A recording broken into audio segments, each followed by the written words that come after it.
I grew up in Portland. I went to Portland Public Schools, and when I went to the University of Oregon for my undergrad, and I wasn't really sure what I wanted to do, but I got my degree in political science. While I was there, I heard about this program called Substance Abuse Prevention, and I took a bunch of classes in that program, and it turned into some sort of a certificate.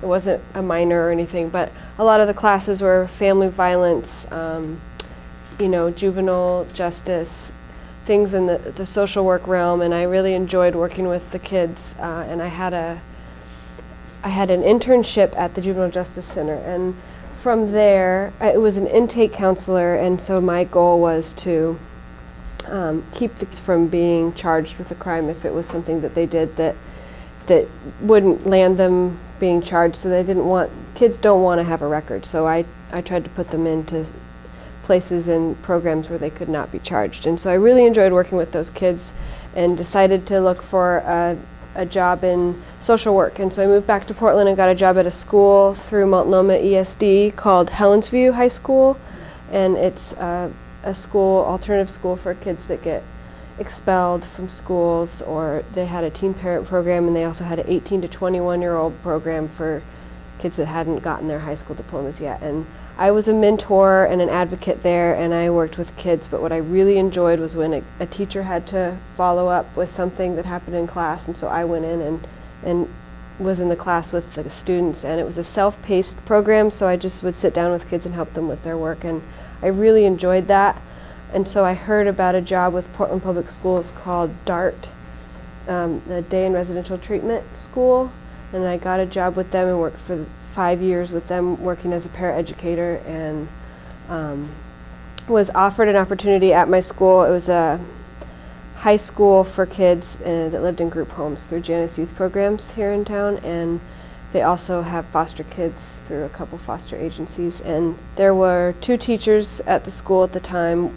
Since then they've gotten bigger, but when I first started it was 2 teachers, and the math teacher was teaching high school level math, and at the same time I was going back to school to maybe be a teacher. I wasn't sure really. I wanted to get some more prerequisites. I was thinking maybe elementary school, because I wasn't really good at one subject, but I thought I could probably teach multiple subjects. So I was offered to teach a lower level math class to the kids that couldn't do the high school class, and I really liked it. And I ended up, while I was taking some math classes through PCC, and I heard about the middle school math program here that offers a graduate level certificate, which I was able to use as my prerequisites to get into GTEP. And through teaching the math, I was never really good at math, but I had a strong sense of the numbers, and I even didn't really understand fractions until I was teaching kids fractions that never got it when they were supposed to learn it. And so I really enjoyed the math program here. Joe Ediger is the head of it, and it was great. I learned so much about teaching math, and it really set me up to be in this cohort. The math science cohort, Ron Narode is my cohort leader, and I love it. We only have 16 people. I'm getting my endorsement in math, but I will add hopefully a science endorsement in middle school, because a lot of schools are hiring teachers that teach math and science instead of just one. Seems like a trend. So I like my cohort a lot. We have gotten as such a small knit group. I'm sure the bigger groups have small groups within them where people get together to study and do things, but one of the things that I've really enjoyed in my math methods class, my instructor called it consultancy groups, where we brought a problem that we were having at our student teaching to a group of 5 other people, and there was this process where I explained my group, they asked my problem, they asked some questions, and then I had to step back and they solved my problem for me. And it was really interesting, and I learned so much from helping other people solve their problems, and we've decided that we want to get together when we're teachers to do the same thing, because it seemed really helpful.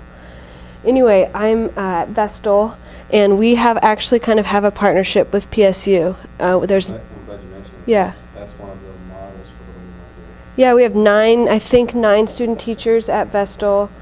There's one other person in my cohort that's there in the 7th grade math class. I'm in the 8th grade math class. And there's the rest of the student teachers there are in the elementary cohort. And so they end up doing a lot more things together as a group because they're doing the same content areas. But the Lucas, who's the other middle school math person, and I actually are trying to get with the student unions here, the Vietnamese and the Arabic and I think Hispanic student unions, trying to get volunteers to go to our school and tutor after school in native languages, because we have, I think, 17 different languages spoken in the student body at Vestal, and they're really struggling with homework. We have, and even like the tests that they have to take, the Oaks test, you can translate it into Spanish, but they don't have it in any other language. So we're trying to get enough volunteers to come at least once a week after school to work with the English language learners, and hopefully I thought about that because that would be something that PSU, we can try to pull that together, yeah. And it's a great school. It's a really small K-8. We have about, I think, 500 students there, and there's only 50 8th graders, and so they're in cohorts of 2 groups, and they stay together with that group all day, and it's really great. And I know that there's some things about being in a middle school that I'm missing out on in terms of having like a team of other math teachers that I can work with, because it's smaller staff, but the small school model with fewer kids is just great. They all know each other really well, and I'm really enjoying it.